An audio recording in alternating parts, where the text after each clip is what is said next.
They wore the badge of trust, the shield that promised protection in a world of shadows. Cops who patrolled the streets, enforced the rules, and stood as symbols of justice. But for a rare few, that uniform twisted into something sinister, a tool for greed, violence, and betrayal. These are 10 chilling true stories of officers who became criminals in plain sight, abusing the power they swore to serve. From Hollywood glamour to midnight executions, their falls exposed a fragile line between guardian and monster. How did they hide in the light? And when justice finally knocked, would the system they corrupted hold them accountable? Stay with us as we uncover the darkness beneath the blue. Case 1. The Hollywood hitman, Louis Eppolito. He pinned his detective shield to his chest for the cameras, playing a hero in mob flicks where good guys always won. But off-screen, Louis Eppolito took payoffs from the very wise guys he portrayed, turning his service revolver into a tool for 8 cold-blooded hits that no director could have scripted. Louis Eppolito arrived in New York City's 82nd Precinct like a force of nature in the 1970s, a broad-shouldered Italian-American with a quick laugh, a sharper wit, and an unyielding drive to prove himself. Born in Brooklyn to a father tangled in the rackets, Eppolito rejected the family shadows early, joining the NYPD at 21 with dreams of glory. He rose fast through the ranks, earning a gold shield as a detective in the elite major case squad. Colleagues called him the Chin, a nod to his jutting jaw and old-school swagger. He busted drug rings, chased fugitives, and even moonlighted as a bodyguard for celebrities, his charisma lighting up precinct bullpens. By the 1980s, he'd parlayed that fame into authorship, penning Mafia Cop in 1992, a memoir boasting of his triumphs over organized crime, complete with photos of him grinning beside busts of Gambino soldiers. Hollywood came calling next. Eppolito landed bit parts in Goodfellas and Lethal Weapon 3. Typecast as a grizzled enforcer, his badge gleaming under the lights. To the public, he was the ultimate insider, tough, telegenic, untouchable. He lectured at police academies, signed books at mobster hangouts, and lived in a sprawling Vegas home after retiring in 1990, surrounded by luxury cars and a wife who adored his larger-than-life tales. Friends saw a devoted family man, a cop who'd stare down the devil and walked away clean. But beneath the spotlight, Eppolito craved a rush of power that the straight life couldn't match, the kind that came with envelopes of cash and whispers in smoky backrooms. The fracture began quietly, in the haze of the late 70s, when Eppolito's old neighborhood ties tugged him back. Assigned to surveil the Lucchese crime family, he crossed paths with low-level players who remembered the kid from East New York. What started as casual drinks, offering tips on investigations for a few $100, snowballed into something irredeemable. By 1986, Eppolito had a partner in the shadows, his fellow detective Stephen Caracappa, a lanky, soft-spoken surveillance expert who'd bonded with him over stakeouts. Together, they became the mob's secret weapon, codenamed the Cooperative by Lucchese underboss Anthony Gaspipe Casso. For $4,000 a month plus bonuses, Eppolito leaked informant names, tailed witnesses, and tipped off raids. But the real descent came with blood. The first hit they facilitated was Jimmy Heidel, a young Gambino associate suspected of ratting. In 1986, using police intel, they lured him to a construction site in Howard Beach, where Lucchese gunmen pumped 11 bullets into his body. Eppolito watched from the sidelines, his heart pounding not with guilt, but exhilaration. Over the next 7 years, the duo enabled 7 more murders. A police officer gunned down in his car, a jeweler tortured for his safes combination, even an innocent Brooklyn teen mistaken for a snitch, his skull cracked open in a mob garage. Eppolito handled the kidnappings himself once, flashing his badge to pull over a target on the Belt Parkway, then delivering him bound and hooded to a fatal rendezvous. Cash flowed, tens of thousands stuffed in gym bags, but so did the risks. Eppolito justified it in his mind as survival. The mob paid better than the pension, and who would suspect the guy writing books about busting them? Yet each trigger pull widened a crack in his soul, turning a once idealistic cop into a ghost haunting his own life. Suspicion simmered for years, but it took a buried time capsule to unearth the rot. In 2004, while digging through old files for a cold case review, Brooklyn DA investigators stumbled on a forgotten cassette tape from 1987, a Lucchese associate boasting about cops on the payroll. Cross-reference with unsolved hits, it pointed to Eppolito and Caracappa. The breakthrough came from Burton Kaplan, a Lucchese fence and cancer patient facing his own racketeering charges. Facing life in prison, Kaplan flipped in 2005, detailing meetings in diners where he'd hand Eppolito envelopes marked for services.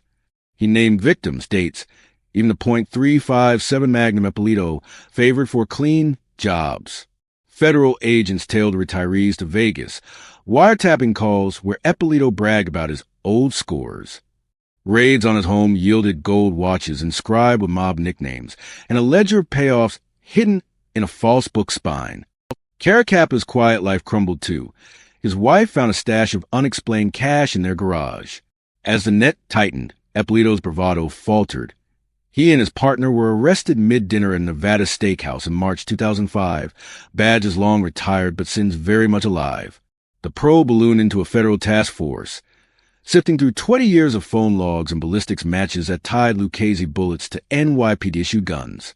Whispers from former mobsters corroborated Kaplan's tale, painting a picture of detectives who traded O's for hits.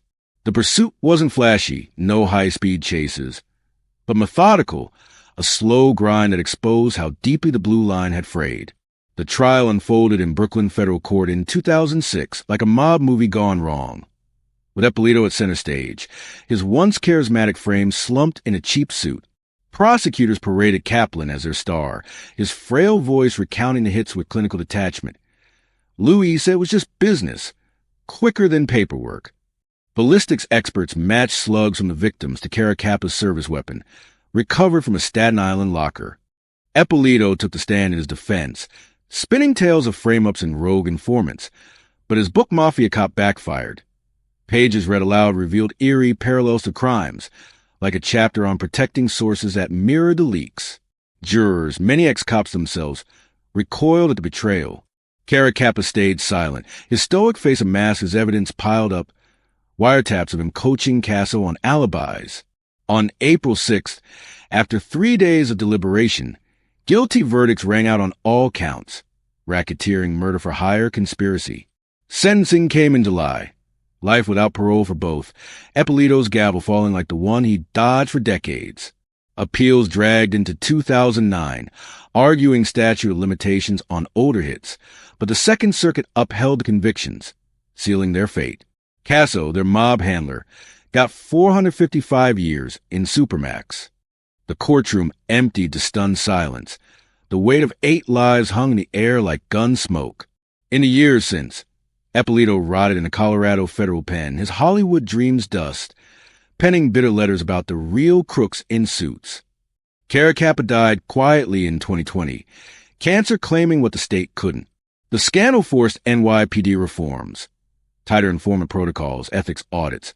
But the deeper scar lingers, how a system built on trust lets wolves wear sheep's clothing. Eppolito's fall wasn't just about greed. It was a seductive whisper of unchecked power, with a line between hunter and hunted blurs until you're firing at shadows you once called allies. In the end, the man who scripted his own legend learned the cruelest plot twist.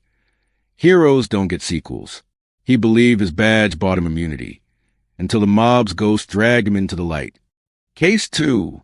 The silent partner, Stephen Caracappa. In the dim glow of unmarked sedans, he was a ghost behind the wheel. The detective whose eyes missed nothing until he chose to see everything for the wrong side. Stephen Caracappa fed mobsters the names of their enemies from NYPD databases, his leaks paving the way for hits that left bodies cooling in alleys, all while he clocked in for overtime like any other 9-to-5er. Stephen Caracappa blended into the NYPD's vast machinery from the start, a wiry figure with wire-rimmed glasses and a voice so soft it barely registered in roll calls. Born in 1950 to a working-class Italian family in Brooklyn, he joined the force in 1970 at age 20, drawn by the steady paycheck and the quiet authority of a uniform. Unlike flashy recruits, Caracappa was methodical, excelling in surveillance and electronics. Skills honed on stakeouts where hours blurred into days. He climbed steadily through the ranks, earning detective status in the Organized Crime Control Bureau by the early 80s, specializing in wiretaps and tailing wise guys across the 5 boroughs. Colleagues respected his precision. He could ID a license plate from a block away or splice a bug without a trace. Off duty, he was unremarkable, a divorced dad in a modest Staten Island split level, coaching Little League and nursing a Bud Light at the VFW. No scandals, no headlines, just a guy who did the job without fanfare. By the mid-'80s, he'd partnered with Louis Eppolito in the Major Case Squad, their styles meshing like gears. Eppolito the Bulldog, Caracappa the Shadow. Together, they cracked cases that made the papers, from jewelry heists to labor rackets, to the brass. He was reliable, the kind of cop who volunteered for grunt work. Friends saw a man content with routine, loyal to his badge and his son, Rob, whom he drove to practices in a spotless Plymouth, in a department rife with temptations. Caracappa seemed above it all, until the pull of easy money exposed a void where his principles should have stood. The tipping point arrived in 1983, during a routine surveillance on Lucchese underboss Anthony Casso, when a tip from an old neighborhood contact offered Caracappa a shortcut, $500 to look the other way on a shipment. He pocketed it without a second thought, rationalizing it as harmless. After all, the bus was doomed anyway. But Casso saw potential in the quiet detective, dubbing him a falcon for his unblinking gaze. What began as selective blindness escalated into active betrayal. By 1986, Caracappa was pulling overtime files from the NYPD's computers, feeding Casso lists of undercover agents and witnesses. His partner, Eppolito, joined the fold, but Caracappa handled the logistics, the encrypted calls from payphones, the drops in Central Park trash cans. The crimes deepened with blood. In November 1986, using Caracappa's intel on a Gambino informant safe house, Lucchese hitman ambush patrolman Eddie Lino in his car outside a Brooklyn candy store, firing 20 rounds through the windshield. Caracappa had scouted the route himself, timing the traffic lights. Over the next 8 years, his leaks enabled at least 6 more murders, a jeweler beaten and shot in his showroom, a turncoat stuffed in a car trunk and set ablaze on the Verrazano Bridge. He never pulled a trigger. That was Eppolito's thrill. But Caracappa orchestrated the setups, once even using his unmarked cruiser to block a witness's escape on the FDR Drive. The payoff was steady. $65,000 a year wired to offshore accounts, enough for a boat in Sheepshead Bay and college funds he swore were legit. In his mind, it was compartmentalized. Work was work. The side gig a necessary hedge against a cop's meager pension. But each leaked file chipped away at him, turning vigilance into vice, until a man who once protected the innocent became the architect of their graves. The unraveling started not with a bang, but a whisper from the grave. In 2003, a mobster's widow, cleaning out her late husband's attic, found a shoebox of Polaroids, grainy shots of Caracappa in plain clothes, time-stamped near-hit scenes. She tipped the FBI anonymously, sparking a cold case revival. Agents dusted off old Lucchese files, cross-matching Caracappa's duty logs with unsolved homicides. Patterns emerged, like his unexplained absences during key raids. The linchpin was Burton Kaplan again, the fence who'd flipped on Eppolito. Interrogated in 2005, Kaplan spilled on Caracappa too. Diner meets where the detective slid over floppy disks of witness addresses, exchanged for thick wads and paper bags. He was the brains, Kaplan said. Louis the muscle. Feds wired cooperating Lucchese soldier, who baited Caracappa with vague, old favor call, capturing his evasive replies on tape. Surveillance teams shadowed his Staten Island routine, grocery runs, church on Sundays, planting GPS on his Buick and hacking his landline. A search of his home uncovered a hidden safe, 10,000 in hundreds, bundled like kindling, and a notebook of coded entries matching Casso's ledgers. Ballistics tied casings from the Lino hit to ammo Caracappa had signed out for training. As pressure mounted, his son Rob noticed the cracks, late-night pacing, unexplained trips to Jersey. The arrest came swiftly in March 2005, SWAT breaching his door at dawn. Caracappa in pajamas, hands raised like in the simulations he'd once taught. The probe widened, interviewing 50 ex-mobsters, piecing together a decade of digital breadcrumbs that no amount of overtime could erase. Brooklyn's federal courthouse in 2006 became Caracappa's unmasking, a stark contrast to the shadows he'd thrived in. Seated beside Eppolito, he listened as prosecutors unveiled the tapes. His voice measured in monotone, confirming a hit's green light. "It's clear on my end." Kaplan testified for days, sketching org charts on easels that linked Caracappa's leaks to body counts. Unlike his bombastic partner, Caracappa waived his right to testify, his silence damning as evidence mounted. Phone pings placing him blocks from crime scenes, bank records tracing payoffs to his boat's registration. Defense lawyers argued entrapment, claiming mob pressure coerced him, but jurors saw through it.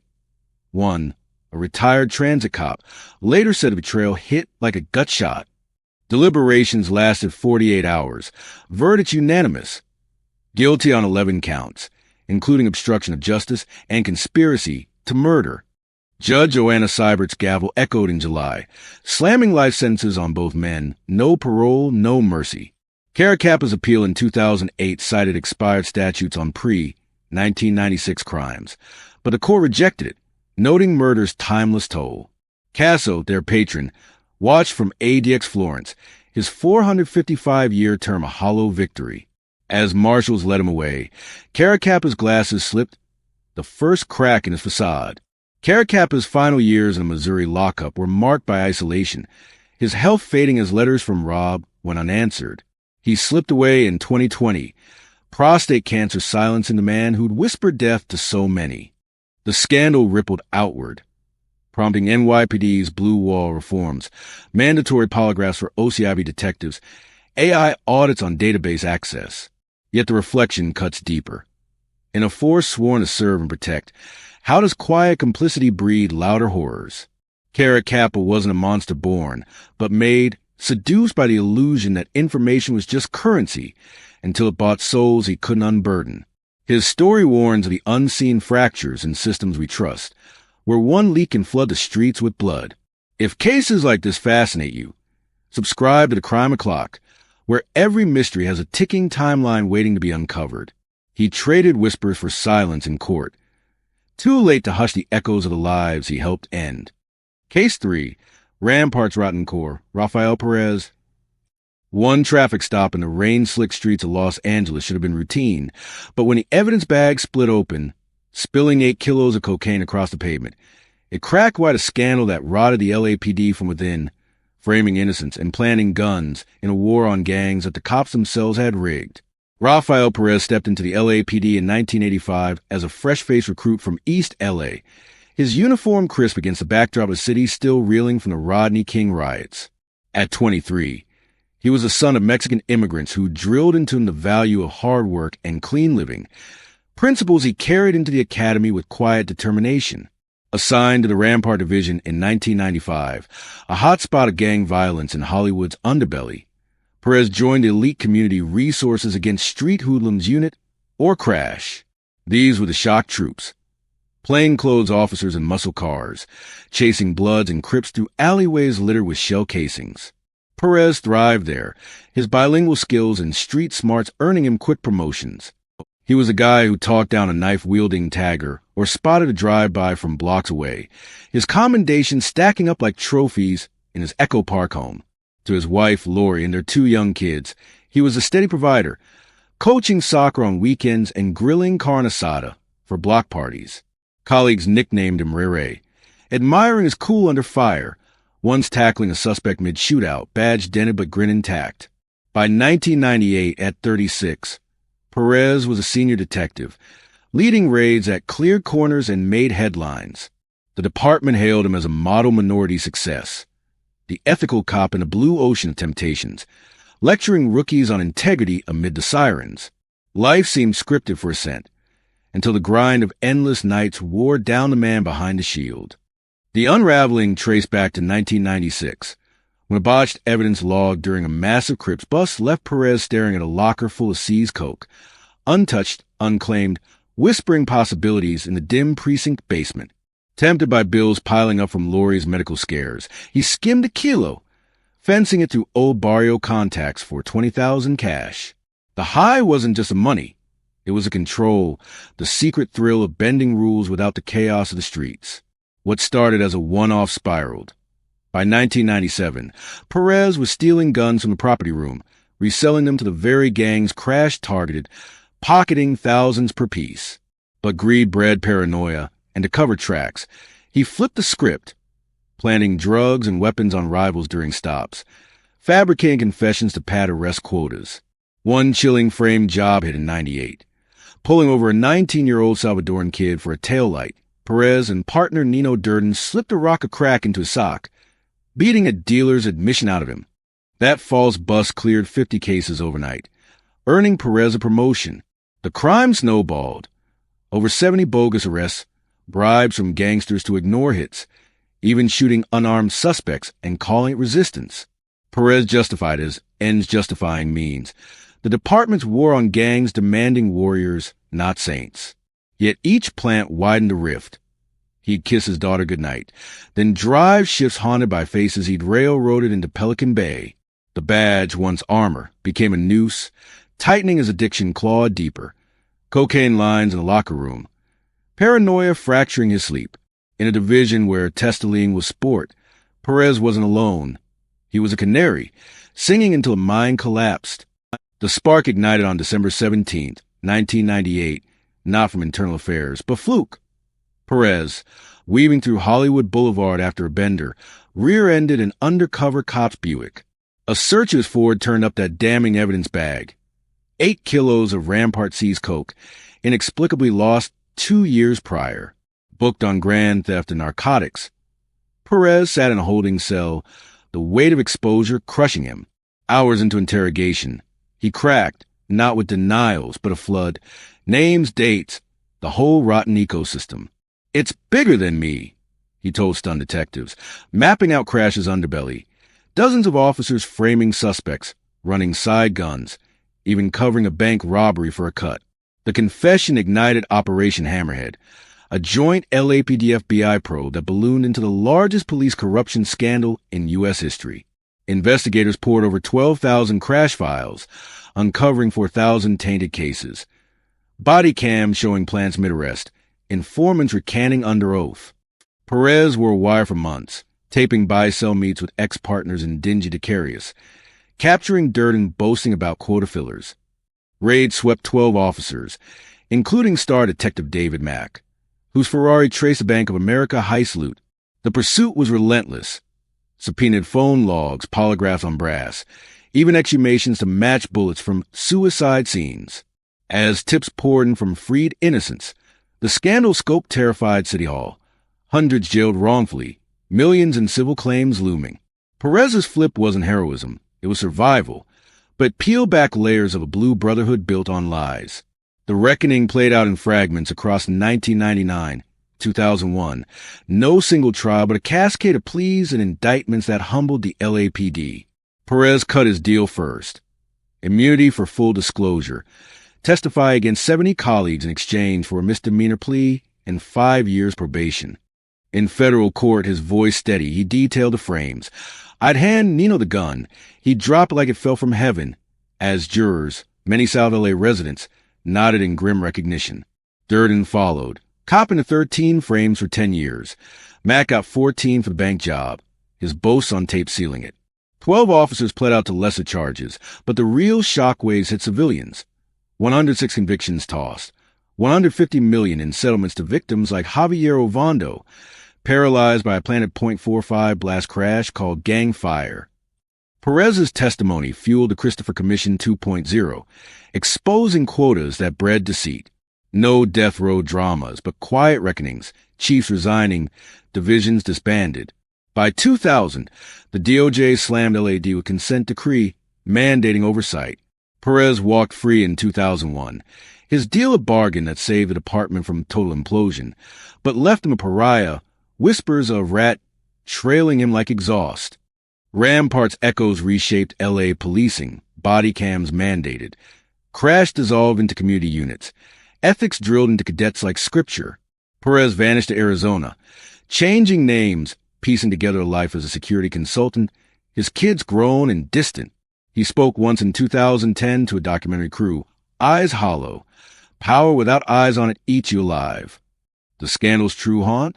Not one bad apple, but barrel warped by war's logic. Gang hunts that arm the hunted. Trust eroded in barrios still patrolled by strangers. Perez's core wasn't rotten from birth. It festered in a system prizing collars over truth, a reminder that justice deferred doesn't just delay.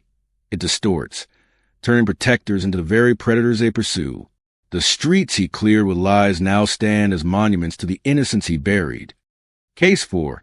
The robbery ringleader, Wayne Jenkins. They called it the Gun Trace Task Force, Baltimore's sharpest blade against the streets' endless war.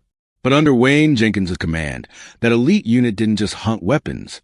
They hoarded them, rifling through suspects' pockets for cash grabs that left terrified citizens stripped and silenced, all in the name of a badge that had long lost its shine.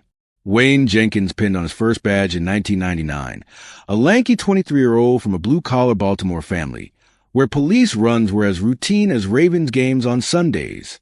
Raised in the row houses of West Baltimore, he idolized the cops who'd chased off corner boys from his block, joining the BPD straight out of high school with fire for fight. He was raw talent from the jump, top of his academy class in marksmanship, volunteering for foot patrols in the drug-ravaged Sandtown, where sirens wailed like lullabies. By 2004, Jenkins had his detective shield, leading plainclothes squads that racked up gun seizures like trophies. The brass loved him. Aggressive, intuitive, the kind of cop who could smell a strap from a block away.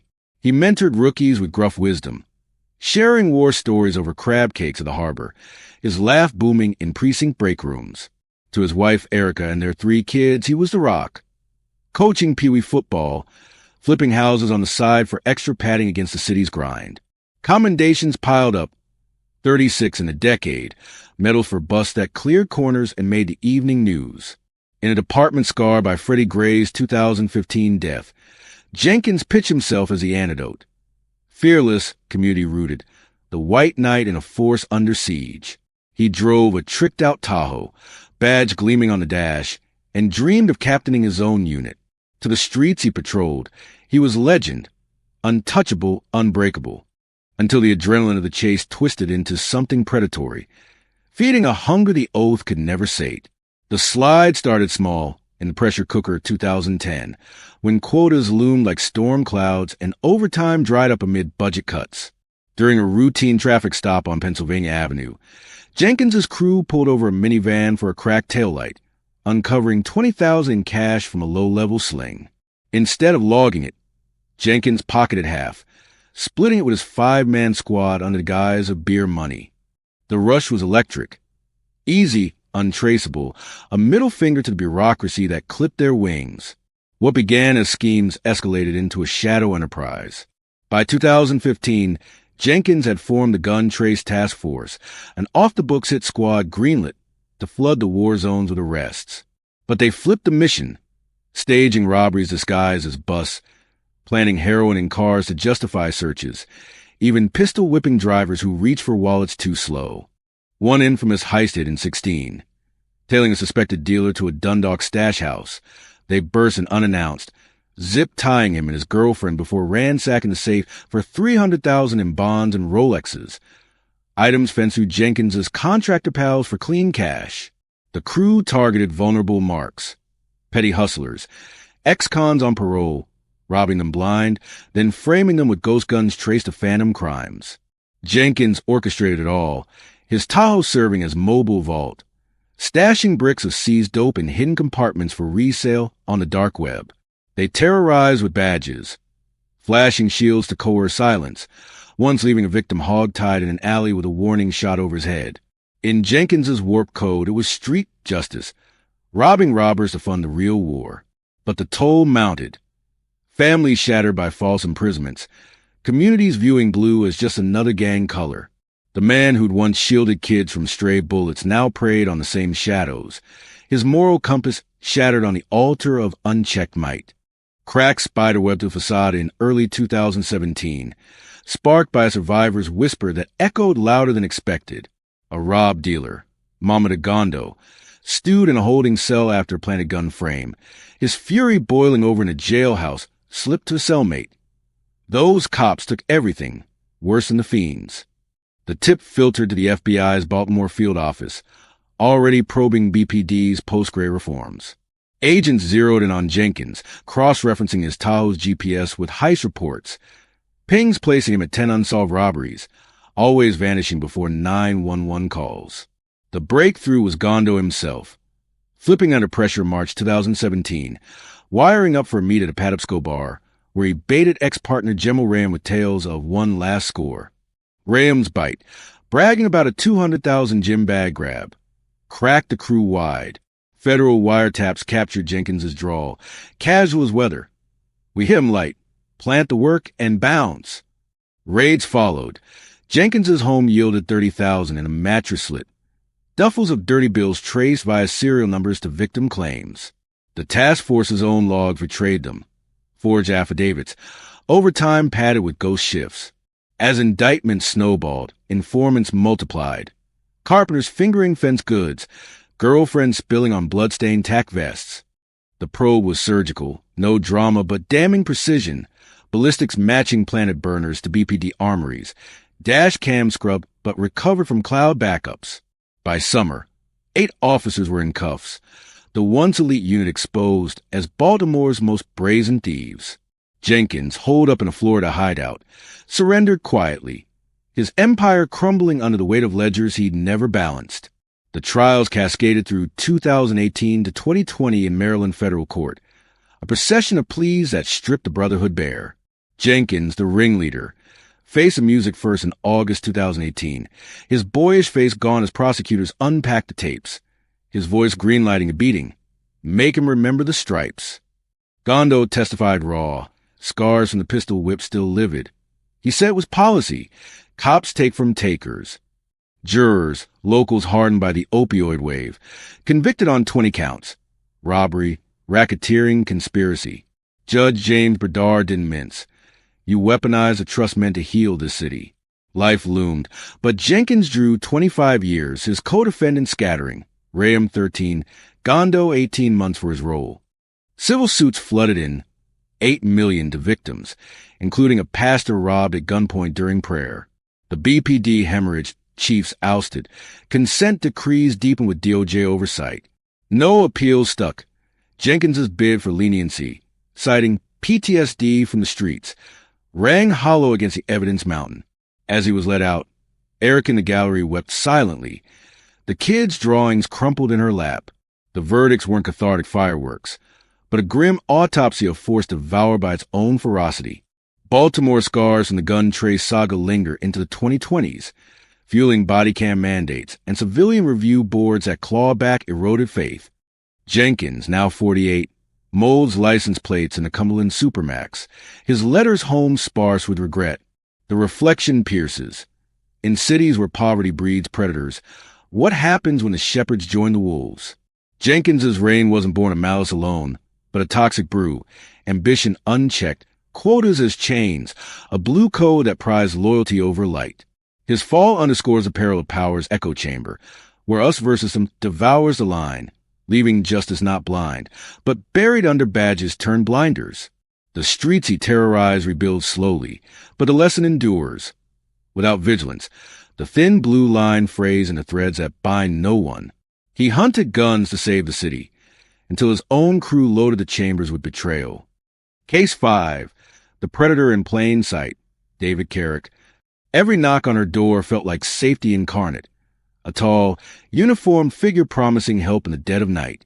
But for David Carrick, that knock was the opening act to a nightmare scripted in handcuffs and threats, where his warrant card became the key to locking women away from the world, one coerced silence at a time. David Carrick cut an imposing figure from his first day on the beat in 2001, a 6'3" ex-squatty with a baritone voice that commanded respect without raising volume. Born in 1969 to a military family in northern England, he traded army fatigues for Metropolitan Police's black and white at 26, channeling his drill sergeant discipline into patrolling Hertfordshire's quiet suburbs. He was the epitome of the steady Bobby. Punctual, polite, the officer who'd chat with shopkeepers about the weather while noting license plates. Promotions came swiftly. Sergeant by 2006, then firearms specialist in the elite Parliamentary and Diplomatic Protection Command by 2009, guarding MPs and embassies with a Glock on his hip. Colleagues admired his fitness, his unflappable calm during protests, the way he'd volunteer for night shifts without complaint. Off duty, he was the life of the pub quiz, charming, quick with a pint, dating sporadically but always a gentleman who walked women home. To his Hertfordshire flatmates and family, he was Big Dave, the reliable brother who fixed cars and hosted barbecues, his police-issue BMW a point of quiet pride. By his 40s, he'd risen to armed response driver, the guardian at the gates of power, lectured at Hendon on de-escalation. Whispers of a failed marriage in the 90s lingered, but he brushed them off with a shrug. Divorce was common in the job. In a force under scrutiny for scandals, Carrick projected integrity. The cop who turned down bribes, met cadets, and never missed a roll call. Trust was his currency, earned drop by drop, until it became the perfect veil for the voids he hid. The mask slipped first in 2003, barely 2 years into his service, when a casual Tinder swipe led to a date that ended not in awkward goodbyes, but a locked bedroom door and a badge pressed to a throat. "I'm the law," he growled. The words a thrill as much as a threat. His uniform discarded but authority intact. What began as isolated assaults, luring women via apps or chance encounters, then binding them with his own restraints, morphed into a 17-year reign of calculated terror. Carrick preyed methodically, targeting single professionals, escorts, even a fellow officer's sister, using his warrant card to flash authority at hotel lobbies or traffic stops. "You're nicked," he'd say, the arrest slang twisting into foreplay for his dominance. Over 12 victims had surfaced, but likely more he raped, imprisoned in wardrobes for days without food, urinated on them as humiliation, branded one with his initials using a hot iron. In 2016 alone, he assaulted 3 women in a single flat, chaining them like trophies while he slept. His crimes weren't frenzied. They were procedural. Photos snapped as evidence. Threats of fabricated charges to enforce NDAs signed in tears. Carrick compartmentalized ruthlessly. Mornings breaking bread with colleagues, evenings scripting violations that fed his God complex. The job fueled it. Access to databases for stalking exes. Overtime excuses for disappearances. He rationalized the darkness as conquest, the power imbalance a drug stronger than any promotion. Yet flashes of fracture showed. A 2017 complaint dismissed as buyer's remorse after rough hookup. His flat's walls papered with victim Polaroids. He burned in fits of paranoia. The man sworn protect became the architect of private hells. His badge not just a shield, but a scalpel dissecting trust. Doubt flickered in 2020, amid the Met's post-Sarah Everard reckoning, when a victim's diary entry, PC David, the rapist cop, landed anonymously on a sergeant's desk. But it was a second survivor, emboldened by, who lit the fuse in 2021, reporting to Barnet Station that Carrick, her date from 2019, had raped her at knife point, his radio crackling with dispatch calls mid-act. Internal Affairs, under fire for past blind spots, launched Operation Limpet, a discreet probe that snowballed as patterns emerged, multiple women naming the same tall-armed officer with a Hertfordshire twang. Detectives, all female to ease disclosures, combed Carrick's personnel file. 3 prior complaints buried in 2004, 2015, and 2017 dismissed for insufficient evidence despite shared details like the handcuffs. The raid on his Lewisham flat in October 2021 yielded horrors. A bondage kit monogram with his badge number, USB drives of assault videos time-stamped to shift logs, even a whip coil like a noose. Forensic dives into his phone uncovered deleted texts. "Come over.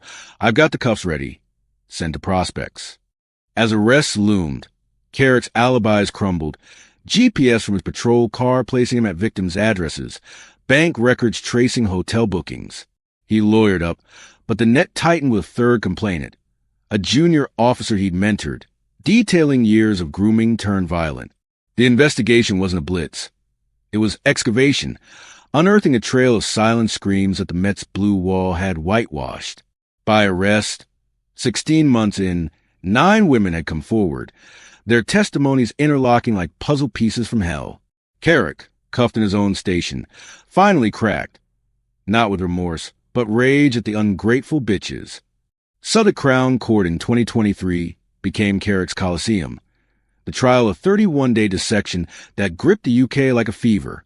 Seated in the dock, his frame shrunken, he pleaded not guilty to 49 counts: rape, false imprisonment, coercive control, claiming consensual rough play. But the prosecution, led by Tom Lil KC, dismantled him with survivor voices. One recounted days starved in a cupboard, emerging to find him cooking breakfast as if nothing. Another described the iron brand scarring her thigh, a permanent DC claim. Videos played silently for the jury, Carrick's grunts audible over sobs, while ballistics matched his service restraints to ligature marks. The defense flailed, character witnesses from the Met praising his professionalism, but cross-exam exposed a rot. Colleagues admitting ignored rumors of his kinky side. Carrick testified once, his voice steady as he spun tales of fantasy fulfillment.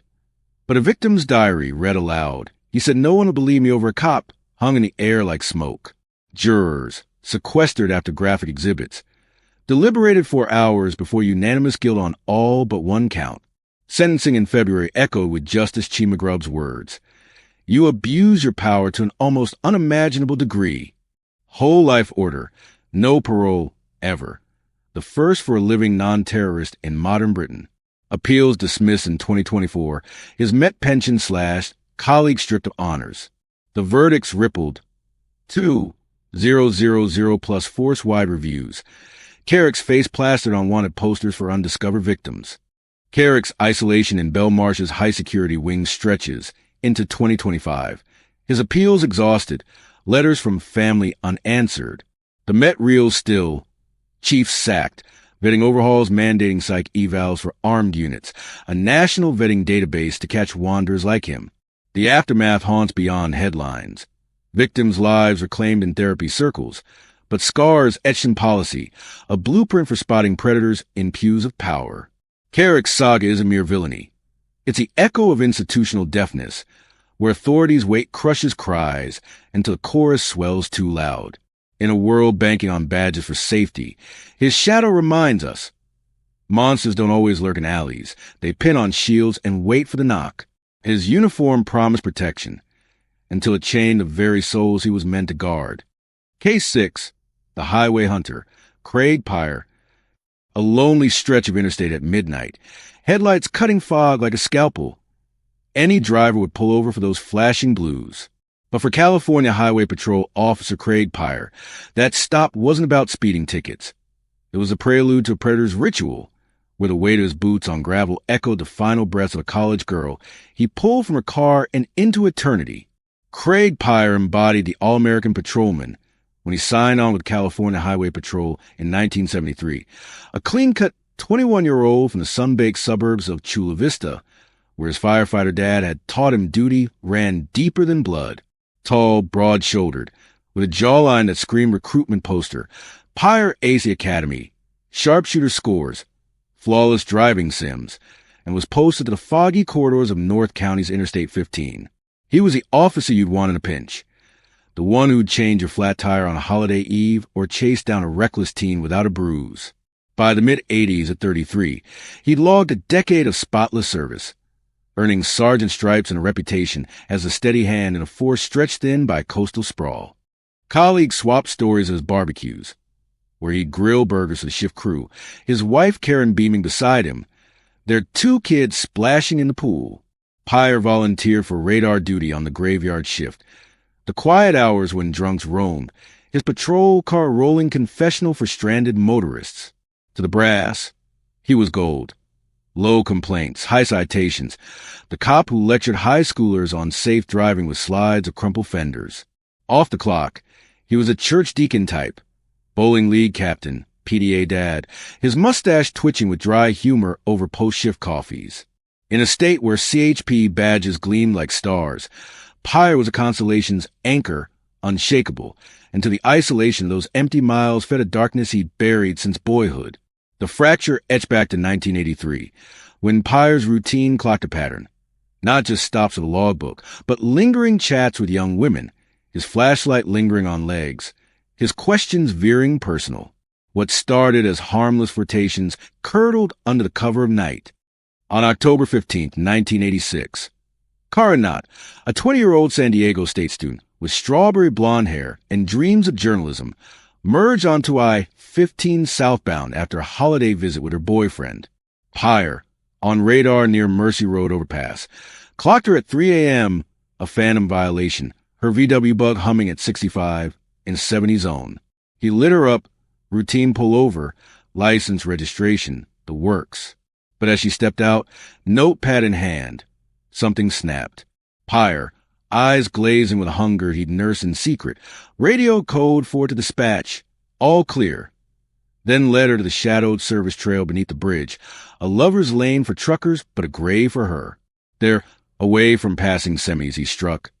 Hands around her throat, her pleas muffled by his gloved palm, the chokehold he'd trained on dummies now lethal on flesh. When she went limp, he strangled her fully, dragging the body to a 250-foot ravine, staging it as a suicide leap, VW idling nearby, keys in ignition, her scarf fluttering like a flag of surrender. It wasn't impulse. It was culmination. Over prior months, Peyer had stalked co-eds from traffic stops, clipping hair from their brushes left in cars, hoarding Polaroids in his glove box like talismans. The not murder was the boldest, the thrill of uniform as lure amplifying the kill. In his fractured logic, it was possession, the power to halt lives, to end them, all under the blue veil of authority. Dawn broke with Cara found by hikers, neck bruised purple, petechiae blooming in her eyes. Marks no fall could fake. The probe ignited not from suspicion of Peyer, but from Cara's father's dogged grief. Jim Knott, a retired Navy man, pored over CHP logs, spotting Peyer's mileage, round trips unexplained, shifts ending at odd hours. He badgered the San Diego Sheriff's Office, his tips filtering to lead Detective George Skip, Howard in January 1987. Howard's team canvassed the overpass, yielding tire tracks matching Peyer's Crown Vic treads, mud flecks in the ravine caked in his wheel wells. The breakthrough, a gas station clerk's hazy recall of a tall trooper chatting up Cara pre-stop, corroborated by her boyfriend's timeline. Undercover surveillance shadowed Peyer on patrols, noted his fixation, pulling over brunettes, lingering 20 minutes past protocol. A search warrant on his Escondido home in February uncovered the shrine, 11 envelopes of hair samples, dated to stops, a journal of angels with Cara's name starred. Even a vial of perfume swiped from her VW. Forensic gold followed. Fibers from Peyer's uniform snagged on her jacket zipper, ligature impressions matching his duty belt. As pressure mounted, Peyer's alibis frayed. Dispatch tapes showed his code for call suspiciously timed, radio silence during the 12-minute gap. Polygraphs he volunteered for lit up like Christmas. Deception on every question about the bridge. Tips from ex-girlfriends painted the portrait. A controlling suitor with choking fantasies, dismissed as play. The investigation hummed with quiet fury. No raids, but relentless forensics. Autopsy confirming manual strangulation, not trauma from the drop. By arrest on March 13th, 1987, the noose was his own. CP brass reeling as one of their own became the hunted. Vista Superior Court in 1988 transformed into a chamber of horrors. The trial of 3-month siege that transfixed Southern California. Peyer, clean-shaven in a suit that hung loose, pleaded not guilty, his defense spinning accident, a lover's quarrel turned tragic push. But the prosecution, armored with Howard's evidence, eviscerated it. Cara's father on the stand, voice cracking as he ID'd Peyer's photo from a last call, the coroner detailing hyoid fractures from thumbs, not a 250-foot plummet. Polaroids projected on screens drew gasps. Hair locks labeled with license plates. Cara's vial front and center. Peyer's testimony crumbled under cross. I stopped her for safety, he stammered, but dash logs contradicted, showing no citation written. Jurors, poll post verdict, cited the belt marks as clincher, imprints too uniform for chaos. Guilty on May 20th, after 11 hours deliberation. First-degree murder, with special circumstances for lying in wait. Judge Marilyn Huff's sentence in July thundered. 25 to life, no parole under California's 3 strikes precursor. Appeals dragged in 1990, claiming cop bias in jury selection, but the 4th District upheld, sealing his fate in Folsom State Prison. The CHP purged his record, but the stain lingered, mandatory psych eval for highway units born from the ashes. Peyer's decade behind bars stretched into obscurity, his 2023 parole bid denied amid victim advocates' protests, Carr's family vowing eternal vigilance. The CHP's reforms, dash cams in 90s, stop protocols tightened, stem from that foggy night, a blueprint for spotting wolves in wool. Yet the reflection chills. On highways where isolation reigns, how thin the thread between servant and stalker. Peyer's hunt wasn't rage-born, but nurtured in authority's blind spots, where power's pulse quickens unchecked. Carr's story endures as cautions whisper, to drivers yielding to lights and forces sworn to them.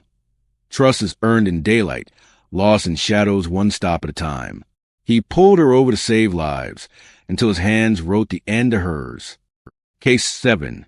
The Gangland Guardian, Joseph Miedzianowski. He was the street's unlikely savior, the white cop who walked the black blocks of Chicago's South Side like he belonged, earning medals for dismantling Latin kings with intel only a brother could gather.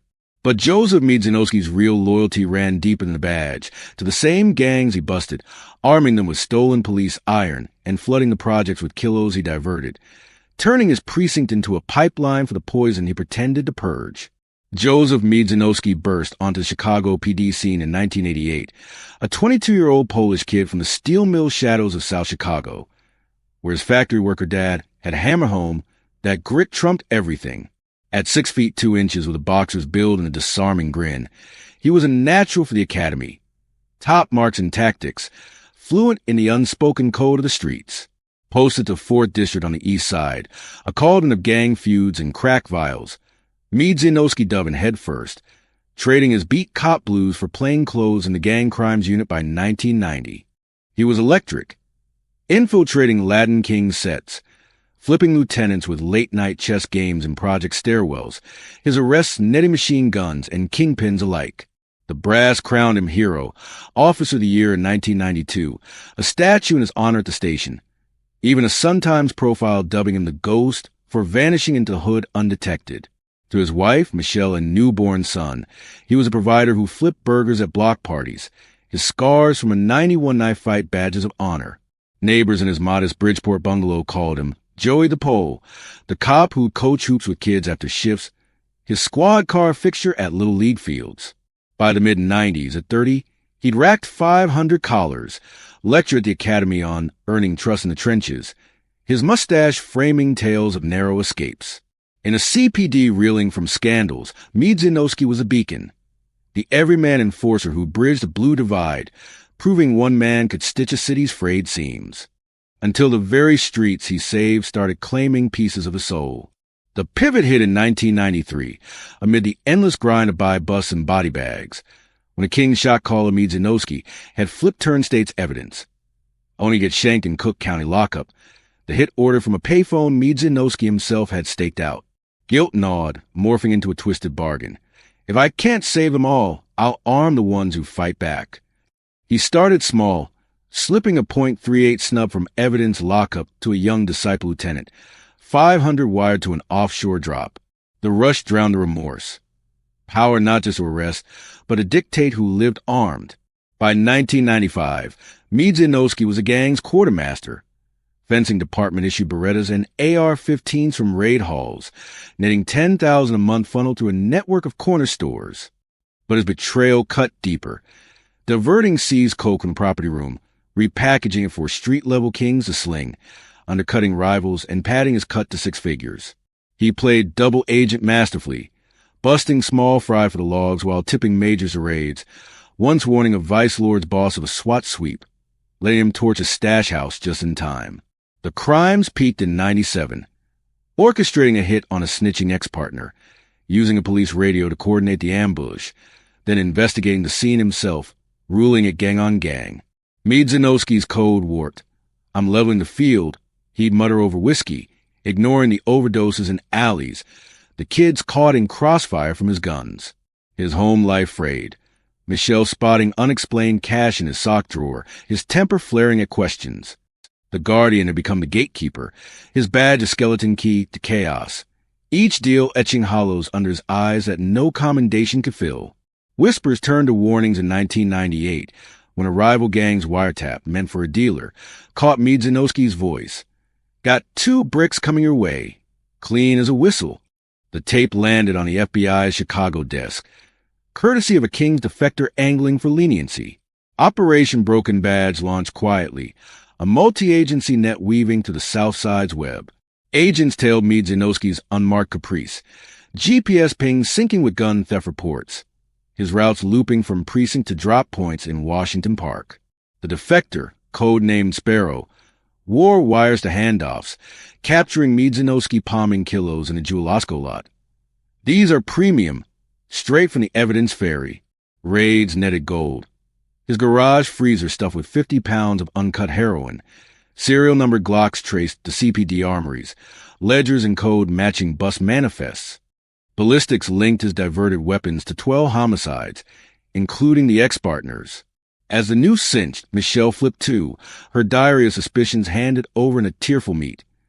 Entries like, Joey's got blood money eyes. Polygraphs he dodged with brass pull, but Sting op-sealed it. Feds posing as buyers, Miedzianowski delivering an Uzi-stamped property of Chicago PD to a trap house. Arrest came at dawn in 1999. SWAT storming his bungalow as kids' toys scattered, his denials dissolving into silence. The probe unearthed 200 tainted cases, a hydra corruption that slithered from one man's fractured loyalty. The Dirksen Federal Courthouse in 2000 became Miedzianowski's unmaking, a trial that peeled back the hood like a scab. Indicted on 18 counts, racketeering, narcotics distribution, accessory to murder, he sat stone-faced as Sparrow testified. He armed us better than the city did. Prosecutors projected ledgers, voice sprints overlaying his drawl on intercepted calls. The Uzi Sting video looping his grin. Defense spun sympathy. PTSD from the streets. A good cop overwhelmed, but jurors South Side natives saw the sellout. One later said the gun stamps hit like family betrayal. Miedzianowski took the stand, spinning yarns of protecting informants, but cross-exam crumbled him. You mean arming killers? Guilty on all but one count after 2 days' deliberation. Judge Charles Cockera's, voice like gravel, sentenced 30 years in 2001. You didn't just corrupt the badge, you corrupted the hope it stood for. Appeals fizzled by 2003. Statute bids rejected amid the murder ties. Co-conspirators, fence shop owners, flipper gangs drew lesser bids, but the CPD gutted its gang unit. Medals yanked from Miedzianowski's wall. The verdicts echoed in empty precincts, a requiem for the ghosts who'd haunted his own. Miedzianowski's time in a downstate supermax ticks toward 2029 eligibility, his letters to Michelle unanswered, the son he coached now a lawyer shunning the name. Chicago's reforms, evidence chain audits, gang unit psych screens, rose from his rubble, but the wound festers. In ward where blue is both savior and specter, how does proximity to health forge devils? His guardianship wasn't folly, but a Faustian slide, where saving the streets meant selling their souls. Miedzianowski's echo warns of loyalty's double edge, sharp enough to cut the hand that wields it, leaving justice not just blind, but bleeding from self-inflicted wounds. He walked among wolves to tame them, until he learned to howl. Case 8. The torture commander, John Burge. In the windowless bowels of Chicago's Area 2 station, suspect would beg for mercy from the very men sworn to deliver justice. But John Burge turned those pleas into screams, his black bag of tools shocking confessions from the innocent, sentences that stole decades from lies built on lies no jury ever questioned. John Burge wore his military polish like a second skin when he joined the Chicago Police Department in 1970, a 22-year-old Army vet fresh from Vietnam's jungles, where he commanded MPs through ambushes with a cool that bordered on ice. Back home in the Windy City South Side, he traded fatigues for the CPD's starch blues, posting to the 6th District amid the 70s crime wave that had blocks bleeding from gang hits and burglaries. Burge was a natural leader, tall, square-jawed, with a mustache that framed commands like orders from Bush. He rose fast. Detective by 1973, lieutenant commanding Area 2's Violent Crimes Unit by 1981, overseeing interrogations in a precinct that processed hundreds of collars a month. Brass hailed him as a bulldog. The cop who cracked the 1973 Brown Brothers murders, earning a superintendent's commendation, and a spot on the cover department newsletters. To his wife Elizabeth and their tight-knit circle in Lombard suburbs, he was a patriot, barbecues with fellow vets, coaching his nephew's baseball, his service pistol a conversation piece over steaks. Colleagues swapped tales of his stakeouts, where he'd share thermoses of black coffee and quips about perp psychology. By the early 80s, at 32, Burge was the face of Get Tough policing, lecturing at the academy on extracting truth under pressure. His Vietnam scars invisible, but his resolve etched in every report. In a city fractured by race riots' echoes, he projected impartial steel, the white officer trusted by black communities for closing cases that mattered, until the steel bent into something sharper, hungrier for control. The corrosion set in during the late 70s, when Area 2's clearance rates dipped amid federal probes into police brutality, Burge's frustration boiling over in sweat-soaked sessions where suspects stonewalled. "We need results," he'd bark at his crew, the Vietnam code of breaking enemies seeping into civilian cells.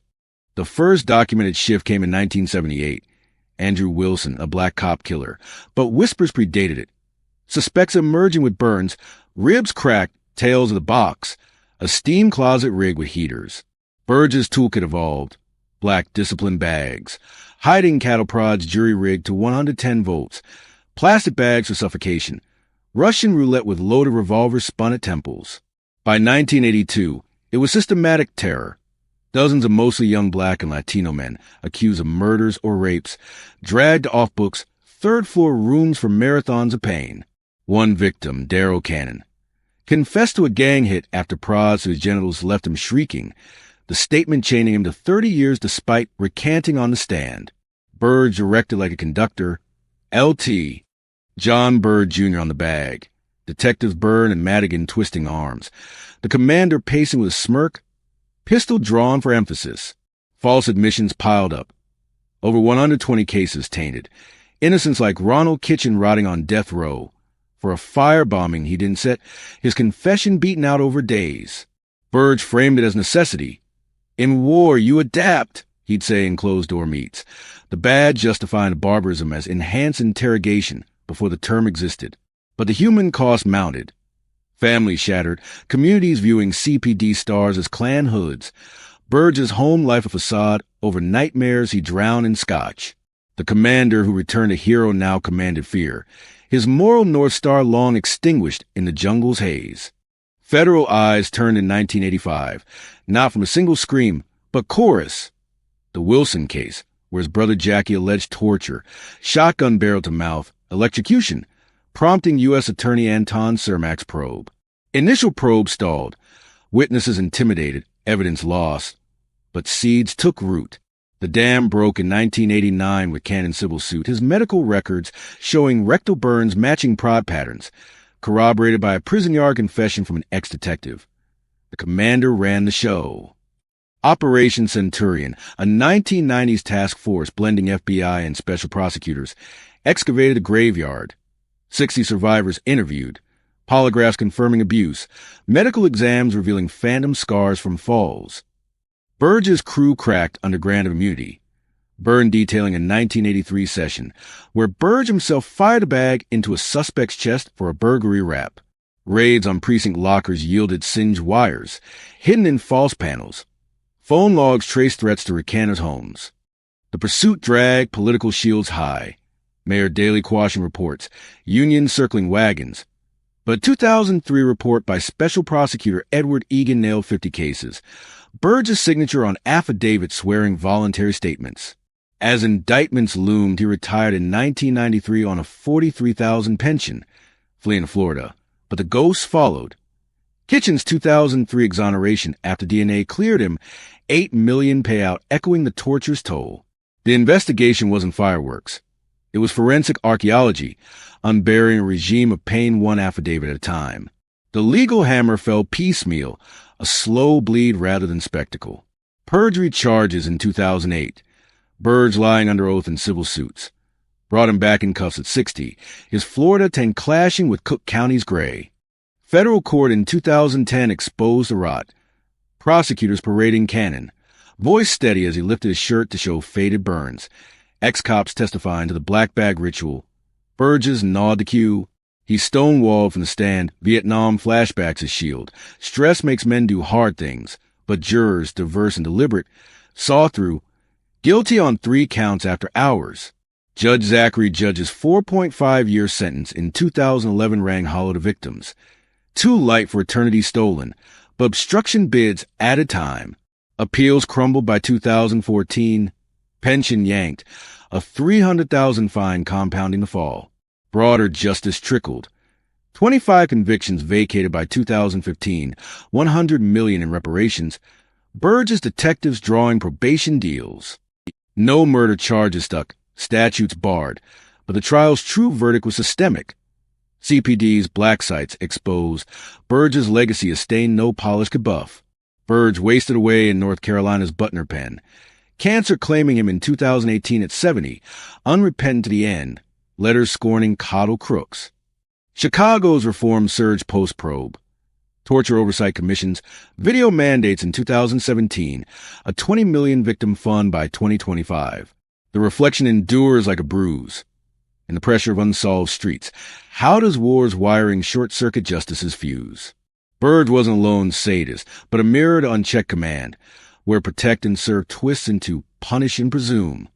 His command warns authorities undertow, pulling even guardians under, leaving innocents to drown in the wake of waves they never made.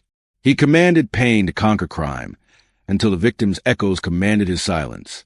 Case 9. The serial stalker, Daniel Holtzclaw, red and blue lights pulsing in a rearview mirror at 2 a.m. For most, it's a ticket's nuisance or a guardian's check. But on Oklahoma City's east side, those flashes signaled something far more sinister. Officer Daniel Holtzclaw pulling over black women alone. His routine, stops dissolving into assaults that weaponize their deepest dread of the law crashing through their lives like a battering ram. Daniel Holtzclaw seemed cut from the classic cop cloth when he joined the Oklahoma City Police Department in 2006. A 24-year-old All-American type fresh off a football scholarship at the University of Colorado, where he lettered as a linebacker before a knee injury sidelined him. Tall at 6 feet 2 inches, with a clean-shaven face and a handshake like iron, he embodied the recruit dream. Polite, punctual, eager to serve the community that had raised him in working-class Midwest grit. Born in 1985 to a white father, an Oklahoma Highway Patrol trooper, and a Japanese mother who'd immigrated young, Holtzclaw navigated mixed-race edges with quiet resolve, enlisting in the Army post-college for a stint in Iraq that earned him a Bronze Star for logistics under fire.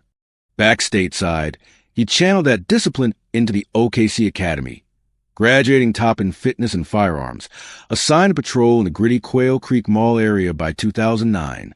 He was the officer neighbors waved to, the one who'd break up domestics with minimal fuss or direct lost tourists with a smile. Promotions ticked up. Field training officer by 2012. His reports crisp with details. No citizen gripes in his file. To his parents in Enid, he was a pride. Thanksgiving toast to his service. His patrol cruiser parked proudly in the drive. Girlfriends came and went, but colleagues saw stability. Bible study on off days. Weightlifting to stay sharp. The young black officer bridging divides in a 470 white. By 27, Holtzclaw was a rising star, volunteering for midnight shifts in high-crime wards, his body cam capturing chases that ended in clean collars. In a department-pushing community policing post-Ferguson, he projected bridge builder, the cop who fist-bumped kids at barbecues, until the isolation of those dark patrols unearthed appetites the uniform only sharpened. The descent traced to early 2013, when Holtzclaw's graveyard runs through Ward 7's underlit blocks, prostitutes, addicts, the vulnerable, stirred a predator's calculus. Women's society already marginalized, less likely to report a blue-on-black violation.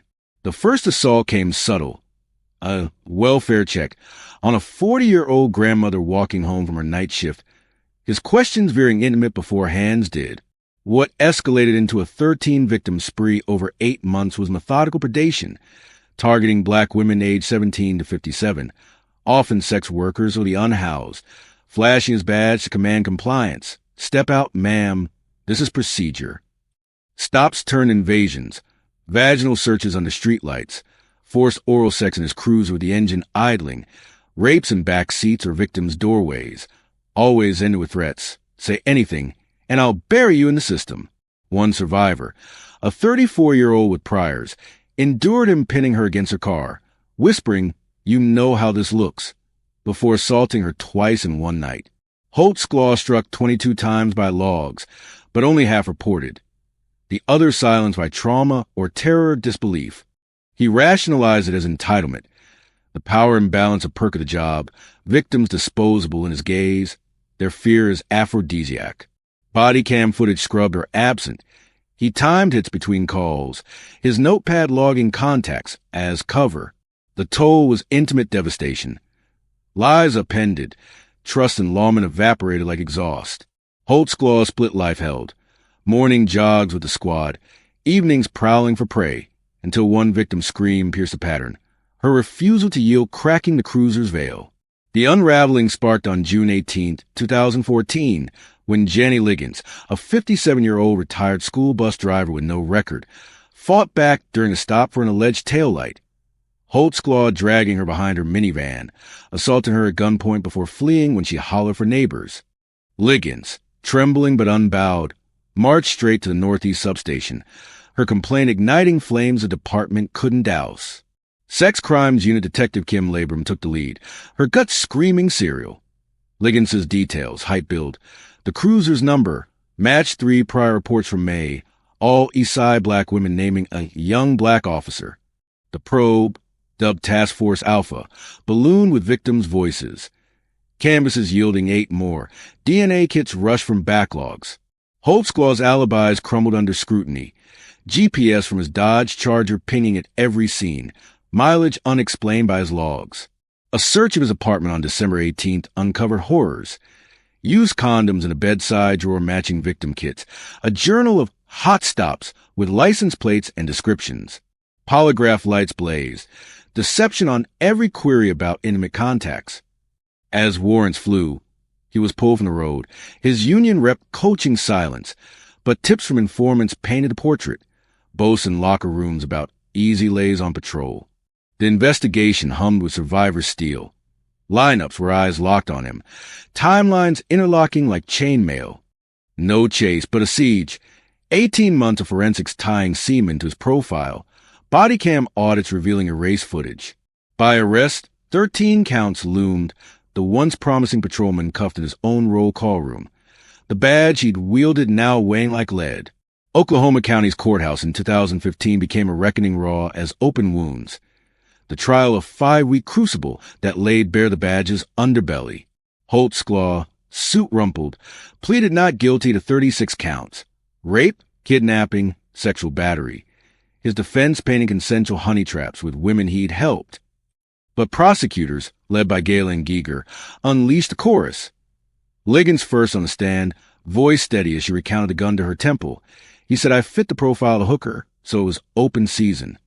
DNA experts sealed it. His profile in 11 kits, odds 1 in 270 quintillion. Victims followed, their testimonies a tapestry of terror. The 17-year-old forced to perform while he drove, tears mixing with dashboard glow. The mother of 5 assaulted post-shift, her confession to him a coerced silence.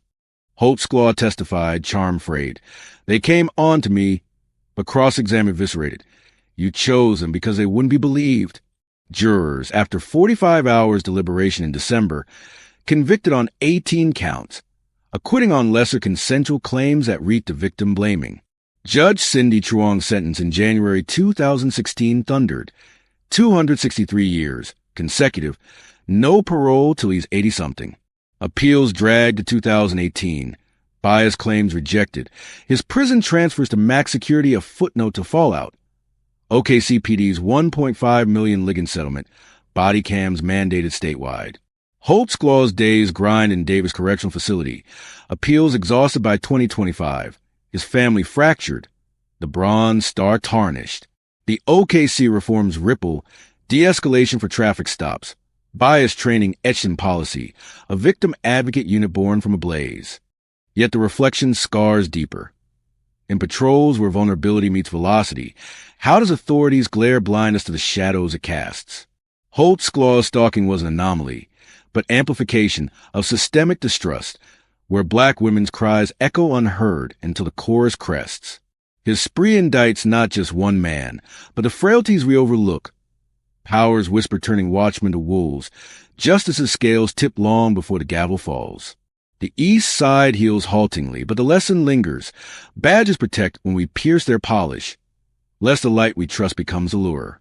He stopped them to serve and protect, until protection became his private prison. Case 10. The Deadly Deputies. Antoinette Frank. She was a fresh face in the NOPS off-duty detail. The 23-year-old auxiliary officer hired to guard a Washington Avenue soul food spot with her fellow deputies, until hunger for quick cash turned her into the executioner, gunning down her own partners in the kitchen's dim light, leaving a trail of fried chicken and blood that no tip could wash clean. Antoinette Frank stepped into the New Orleans Police Department in 1993, like a spark in the humid bayou air, a 19-year-old high school dropout, with a quick smile and a hustler's edge, raised in the Ninth Ward shotgun houses where her single mom scrubbed floors to keep the lights on. Petite at 5 feet 4 inches, with braided hair and a laugh that cut through precinct chatter, she embodied the department's push for diversity, one of the few black female recruits in a force still shadowed by scandal. Frank aced the civil service exam after a stint as a Popeyes cashier, her street smarts translating to foot patrols in the French Quarter's neon haze. By 1995, she'd earned her full badge, posting to the 7th District amid post-Katrina budget crunches that had brass begging for volunteers. She was eager, moonlighting as security at the 501 Club, a Washington Avenue Pavoy joint, where her uniform deterred drunks and boosted tips. Colleagues saw potential. The rookie who'd chat up snitches for leads, her notebook always out, earning a quick promotion to senior patrol officer. To her mom, Virginia, and scattered siblings, she was a breakout star, sending home paychecks for school clothes. Her crews are a symbol of ascent from projects. Off shift, Frank hit second lines and beat it up for Mardi Gras, dating cops and dreaming of detective gold. In an NOPD infamous for graft, she projected clean, the auxiliary who covered extra beats without a gripe, lecturing youth groups on badges over bullets. Life hummed with possibility, until the grind of 22,000 salaries clashed with the city's endless temptations. The snap came in the sweltering February of 1995, when Frank's side gigs dried up amid rumors of her dipping into 501s till small schemes at first. 50 here for gas, then bolder, strong-arming the manager for protection fees. Desperation brewed. A car note late, a boyfriend's jail stint, whispers of Knopf's code of silence, shielding worse. She recruited 2 teenage accomplices, lifelong hood pals from the Desire Projects, plotting a smash and grab on a 501 safe during a slow Tuesday night. But greed sharpened to slaughter. On February 7th, Frank clocked off her patrol, but returned in plain clothes around 11 p.m., her .38 snub tucked in her waistband, the teens massed behind her. The crew, cooks Ronald Williams and Leah Riley, off-duty deputies Bullock and Johnson, were closing up, grease still sizzling from fryers. Frank, trusted as security, disarmed the alarm and let them in, her smile masking the storm. What unfolded was frenzy. Her popping Bullock first in the cooler, a silent shot to the head as he counted receipts. Then Johnson in the kitchen, 2 to the chest while he plated wings, his badge glinting futilely. Williams and Riley, civilians caught in the crossfire, begged on knees before she executed them execution style, bullets riddling their backs. The teens ransacked the till, 1,500 meager, dragging bodies to the walk-in, staging a robbery gone wrong. Frank wiped prints, pocketed extra cash, and slipped out, the air thick with cordite and spill hot sauce. In her calculus, it was surgical.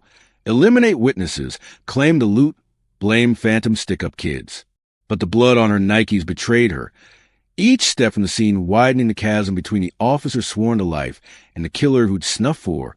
Her auxiliary dream curdled into a nightmare of her own design. Dawn's light on February 8th pierced a horror. A dishwasher arriving to find a freezer ajar, bodies slumped like discarded props. The safe ajar but barely touched. Odd for pros. NOPD brass, already stretched by Mardi Gras prep, looped in homicide detectives. The scene screaming inside job. No force entry. Shells from police issue .38s. A friar's timer still ticking mockingly. Lead investigator Lieutenant Dennis Dillon zeroed in on the alarm log. Disabled at 11:02 p.m., reset by a fob trace to Frank's auxiliary code. Canvases yielded whispers. The manager fingering her for prior shakes, a neighbor spotting her caprice circling blocks away. The breakthrough chilled. Bullock's pager, buzzing in the blood pool. Last message from Frank. On my way. Hold tight. Undercover tales shadowed her shifts, noting fresh kicks and a wad of 20s at a corner store by. A search of her Desire apartment on February 10th uncovered the smoking gun. Her service revolver, ballistics matching 3 slugs, blood flecks on the grip testing to Riley's type. Accomplices cracked under juvenile grilling. One spilling the plot over Popeye's nuggets, fingering Frank as the trigger woman. Polygraph she dodged with brass intervention, but phone pings placed her at the scene, alibis of visiting kin unraveling against timestamps. The probe widened in Knopp's underbelly, off-duty scams rampant. But Frank's betrayal stood alone, a rookie's hubris unraveling the thin blue thread. Arrest came mid-shift on February 17th. Her squad car swarmed. The woman who'd guarded doors now cuffed through one, her denials dissolving into sobs as the freezer's ghost closed in. Orland's Parish Criminal Court in 1995 became Frank's unspooling. The trial a humid-May marathon that gripped the Crescent City like a vice. Indicted on 4 counts of first-degree murder, plus armed robbery. She sat in orange jumpsuit, braids unkempt, pleading innocence through tears. I was there to eat, not end lives. But DA Jim Letton's case was ironclad. The .38 projected as Exhibit A, its rifling etching her guilt. Teen witnesses, voices quavering, recounting her cold command. Waste him quick. The manager testified to her threats, timelines interlocking like beads on a rosary, her code deactivating the alarm, the shots echoing her training. Defense leaned on coercion. The boys forced me, but cross-exam exposed her lead. Text plotting the hit, her pocketing the bulk loot. Jurors, diverse Ninth Ward locals, deliberated 18 hours amid protests outside. The verdict unanimous on June 21st. Guilty across the board. Special circumstances for killing cops sealing death row. Judge Calvin Johnson, voice steady. Sentenced her to die by lethal injection in July. The gavel a dirge for the fallen. Appeals snaked through Louisiana's courts to 1999. Claims of ineffective counsel rejected. Her execution stayed thrice by federal stays, but upheld in 2003. Co-conspirators drew life. The NOPD purging auxiliary hires, but Frank's cell in St. Gabriel Women's Prison became her vigil. The chicken-scented nightmares unending. Frank's appeals flicker into 2025 limbo, Louisiana's death chamber idol since 2010. Her clemency bids denied amid victim families' pleas for closure. Williams's mom, voice breaking in hearings. She stole my boy's breath and my peace. The Knopp's reckoning deepened. Off-duty oversight boards. Ethics oaths for rookies, a $2 million settlement to heirs that barely mends a fracture. The aftermath whispers of fragility's edge. In cities where poverty presses badges to breaking, how does ambition spark ignite infernos? Frank's deputy days weren't villainy scripted, but a slide from service to savagery, where the uniform's weight crushes conscience under cash's allure. Her crime indicts not just one lost soul, but the shadows we ignore, the temptations that turn protectors into the peril they patrol, leaving justice to sift through the smoke for sparks of redemption long extinguished. She guarded the door to life until she bolted it shut on her own. What's your take on this story? Share your thoughts below and subscribe to the Crime O'Clock, because the next mystery is already ticking.